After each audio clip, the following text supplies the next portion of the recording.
Good morning, children. After understanding the written sources, we shall now move on to material sources. And hopefully, you have understood what are sources and what are the written sources. Now, moving on to material sources, I mentioned yesterday that when you visit some places, you see some things put on display, visit some places like the forts or palaces. They give you a lot of information about historical events. In the same way, these other things mentioned here in your textbook, the royal seals, okay, the royal seals are a particular symbol representing a king or or a country that have been ruling. Then there could be things in daily use like like pots or a painting that probably got buried deep under, and then through excavations and all people found, and those give us information about things of the past. Then clothing must have been found and the same way like the things give us information, like that clothing of that particular era or time period will also give us information about historical events. Places of worship, of course, temples, mosques, different churches.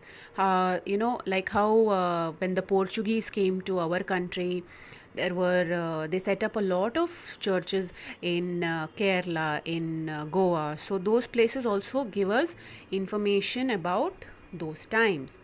Ornaments and coins are also important material sources. So material sources are basically things that you observe and learn about a particular time period.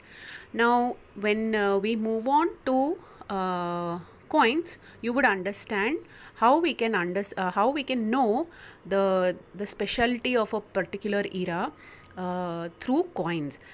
Okay, in your textbook it says there's a picture given there of a 1 rupee coin, right?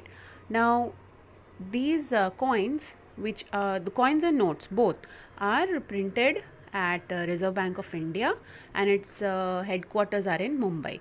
Now before we know where it was printed and all, let us understand how can coins give us information about past events. In during the British times, the coins of our country would carry the symbol of the British Empire. After independence, it would carry the national emblem, correct? So because this signifies our country.